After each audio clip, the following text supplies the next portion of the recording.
We have news of the purported escape of MAZI NNAMDI KANU. It's been said that he tried to escape from the DSS custody. Mind you, in the history of Nigeria, nobody has ever escaped from the DSS custody.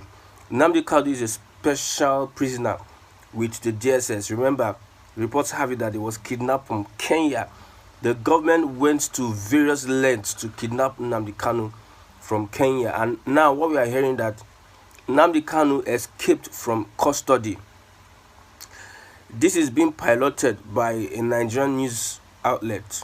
Nigerian media have started again carrying out such propaganda on the leader of the IPOB, Indigenous People of Biafra. He was kidnapped in Kenya, and these guys, they have started all their gimmicks, their tactics. There's a plot, there's a grand plot to kill NNAMDI KANU in DSS custody. I repeat, there's a grand plot to kill NNAMDI KANU in DSS custody. Why would such a news just come out like that? If not that they are trying to test the grounds to see what will be the reactions of his followers, what will be the reaction of those that support NNAMDI KANU's cause, what will be the reaction of every Biafran. They are trying to test the waters. It's a kind of research-based ideology. Let's just say that NNAMDI KANU escaped. Let's see how these people react to it. My brother, it is a dangerous path that the DSS is going through. You don't play with such information. NNAMDI KANU, the court has vindicated him severally, but it seems that the government is bent on using NNAMDI KANU as a chess, using it to play chess with the Southeast, playing with the lives of millions of people in the Southeast, causing insecurity in the Southeast. Remember when he said that if you take me out of this dungeon, out of this prison, not up to 5 minutes, security, normalcy, peace will be restored to the Southeast. The government knows this, and they are refusing to release MAZI NNAMDI KANU. It's unfortunate that we are hearing that from the reports. There's a Nigerian newspaper saying that MAZI NNAMDI KANU decided to, these guys are playing with fire. They are playing with, they just want to set the Southeast on fire unnecessarily. They just want to set the Southeast on fire. Do you know what it means for NNAMDI KANU to escape from DSS custody? Do you know what it means? DSS custody is not just any other facility. Like I said, we have never heard in the history of Nigeria that somebody escaped from DSS custody. Why would such a person as NNAMDI KANU be said to have escaped? How did he escape? Someone that is fully guarded, someone that is seen as is a high value person. NNAMDI KANU alone represents millions of people in the Southeast who will listen to him at any point in time. NNAMDI KANU is someone that is being respected above the Southeast governors. Any politician in the Southeast, even a Peter Obi, cannot be able to carry the influence, pull the influence that NNAMDI KANU is pulling in the Southeast. And you will tell me, where is he escaping to? Or is it that they want to kill him? Yes, there's a grand plot to kill him. That's what we're hearing. Some people are finding ways to destroy this guy, kill this guy. But they are testing the waters. They want to see how people react. How people react to that killing. My brothers, please. There are some people that are supporting the Biafran cause low-key. There's some people that are just watching. They are not saying anything. So don't look at all these online guys. If they're not reacting online, does not mean that there are people that NNAMDI KANU has won the souls, the hearts of people in the Southeast. That is a fact. Looking at the history of Southeasterners, starting from the war, and looking at the marginalization that is before our face, we don't need to read history to know that Igbos are being marginalized. Wherever you go, there's always this stigma on the Igbo man. So don't play with MAZI NNAMDI KANU. Don't play with MAZI NNAMDI KANU. Even the Southeast governors you see that are trying to play politics, not supporting this guy, you'll be surprised that these guys will rise up and take a stand with NNAMDI KANU against the federal government. Let justice be done let's have a country that is void of injustice. It's unfair how the Igbos are being treated in Nigeria. It's unfair how the Igbos are being looked at in Nigeria. How would you say is he a common criminal? So the news have been debunked. It is a lie. NNAMDI KANU did not escape from any custody. The lawyers have complained that the DSS refused access to NNAMDI KANU. They refused access to NNAMDI KANU. And what we are hearing is that anytime he is close to his court date, on the 19th will be when we'll be having a hearing on NNAMDI KANU. The Nigerian government is being accused of trying to stir up chaos, crisis in the southeast. That's when you see some days to the court trial, and ESN IPOB camp will be destroyed in a particular place. Because what happened in Aba, orchestrated, planned by people that don't want NNAMDI KANU to be released. There are powers behind NNAMDI KANU. That's why Showore said that KANU settlement is out of court. What is holding NNAMDI KANU is not the judicial system. There are some powerful forces that control or that can influence the judicial system that are holding NNAMDI KANU captivity in the courts. Let nothing happen to NNAMDI KANU. That is just an advice I'm giving to the government. You see, there are some people that they are not openly supporting the Biafran cause. It is being made clear to everyone that every Southeasterner automatically becomes a Biafran, like every Southwesterner automatically becomes an Oduduwa person. So they see and highly respect. You don't know the respect NNAMDI KANU has. You people don't know the respect. If you know the respect NNAMDI KANU has in the southeast, how they revere this man, it's going to trigger something that might be worse than what we experienced in 1967. So we are advising the DSS, don't play with this fire. These people have become civil, trying to go through the courts to secure his freedom. Nobody has been so aggressive, jailbreak, whatever people are just thinking. NNAMDI KANU said he was going to defeat them in their courts. So the guy has been civil. He has not been, as you tag him, terror-like, or is this or that. So anything that is happening now, what should be on the minds of the Nigerian government is to give this guy justice so that there will be peace in the southeast.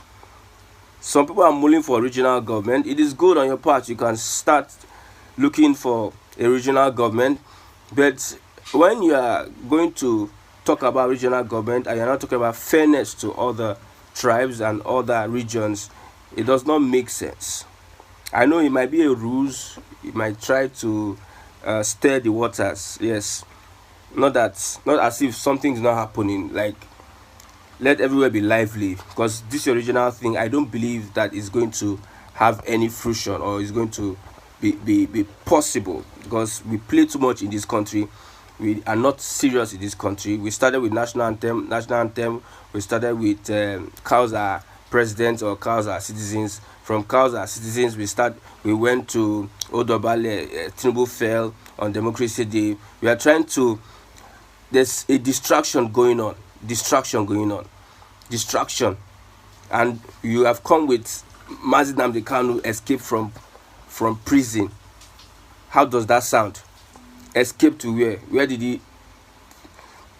Some people say he was able to maneuver the security system in the DSS. Nigerian officials and lies. These people are not worth handling positions of power. How can you just freely open your mouth and just spew out lies, outright lies, on an individual that have really done nothing to deserve the kind of treatment you are meting out to him? You can see the Zamfara state governor said that at a place, his soldiers are told, Zamfara state, that we are having bandits killing people, killing farmers, sending people out of their farms. He made a revelation. A governor says he's not in charge of the security architecture of the state. Somebody that they ceremonially call the chief security officer. He is not in charge of the security architecture of his state, that is a governor, he said it on a live broadcast that these soldiers are told to stop at a place. There are places they are told not to go. From Abuja, when we hear from Abuja, they are not even mentioning names. Every time from Abuja, someone from Abuja will just sabotage the efforts of these soldiers. While we have Tinubu as the commander-in-chief of the armed forces, a governor of a state is complaining that soldiers are not going to some areas.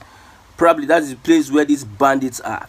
Soldiers are not going there to carry out their mission, and you are saying that this country is serious to give justice, fairness, and equity. Look at how checkpoints are much more than police posts in the southeast. Army here and there, militarizing people, kidnapping people, and killing people in the southeast. That is not as bad as what is happening in the north. The other time we heard that 50 farmers were killed in, I think, Castina. Villages have been ransacked. That's not the case in the southeast. But a governor from Zamfara, governor of Zamfara state, is saying that the army itself, the military itself, is restricting these soldiers from going to some areas. And we will just keep quiet and look at it as if all these things are just, it's just like that. It's a normal thing. A governor making an accusation is not just an ordinary citizen. A governor that will come out to make that accusation, you must know that there's something about this country that needs to put us apart. We don't need to stay together because there are some interests that are against the interests of humanity. The other time they were arguing if cows were citizens in the hallowed chamber, if it is still hallowed, if it's still a hallowed chamber. They were arguing. Imagine, they are arguing that. They are arguing. My God. My God. So NNAMDI KANU is not a puppet. Don't play with NNAMDI KANU's life. Playing with NNAMDI KANU's life is like playing with the lives of millions of people in the southeast. Let nothing happen to NNAMDI KANU. It is not a threat. It's an advice. It's an advice. When you look at the internet, you can see the reactions here and there. It is an advice. NNAMDI KANU did not escape from custody. NNAMDI KANU is with the DSS. Whatever happens to NNAMDI KANU, hold the DSS responsible. If there is a plan to silence him, let it be on the DSS and the Nigerian government that they assassinated NNAMDI KANU. If anything goes south, it is trouble that the Nigerian government is inviting, because the southeast, they revere this man. They don't take him for joke nor granted. So the reports we have, through reports, we have fact-checked everything. NNAMDI KANU did not escape from custody. I just said, let me come and put this straight. It did not escape from custody. Most Igbos, most Southeasterners owe their life to NNAMDI KANU because of what he represents. He represents their identity, which is the country, Biafra. I might love what the Tinubu government is doing, bringing in regionalism so that we can have such conversations at the end of the day, that the country would demarcate and go its separate ways. So let's see the Fulani Janjaweed and those guys at the top positions, those guys every small thing in Abuja. Somebody in Abuja give directive. The person does not have name. Let me see how those guys in Abuja will give directive to send military men to come into the southeast and start killing people for no cause. You have tried to pin all the criminal activities in the southeast perpetrated by some people who I don't know about on NNAMDI KANU, trying to criminalize NNAMDI KANU, pinning and trying to make sure that you find something to pin on him, and just like give the dog, just put an allegation on him so that I can give him a bad name. There's nothing you hold against NNAMDI KANU, and there's nothing you can hold against NNAMDI KANU, because first, it has been established that the way and manner you took him from Kenya is not, you are not going through the right processes. It is deemed as kidnap. It is deemed as kidnap. The way Umaru Diko was kidnapped by the Nigerian government under Buhari as head of state. Buhari as president also did the same with MAZI NNAMDI KANU. And let me talk on Abia State. Abia State is a state that is experiencing development. The deployment of army into that state will not stop the development of that state. Whatever is the grand plot to put the southeast in bondage and make sure that there's no prosperity in the southeast would not work.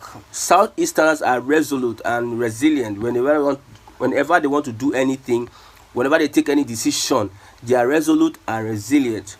We must develop the southeast whatever it takes us. Militarizing the southeast will not stop sons and daughters of the southeast to go back to their homes to invest. Remember what is happening in Lagos? Most people will tell you, go back to your Anambra and go and invest. So the Igbos have decided that we will go back and invest, and let's see how we develop at our own pace, so that we will not be second-class citizens or third-class citizens in a country that is literally built by the Igbo man and his ingenuity and his I can do spirit. That is what we are saying today. NNAMDI KANU represents a symbol. People should not try and do something that is funny. It will not be funny. It's not a threat. It will not be funny. There will be natural aggression on the Nigerian state by these people from this region. There will be natural aggression. It's not, whether you're an Igbo, Yoruba, outside, advise the DSS not to take the path they are taking, because that path they are taking is going to bite them hard. It's going to be a disaster. It is a disaster that is waiting. It is a disaster that is waiting to happen. So, Nigerian government, please, I'm not begging you, we're advising.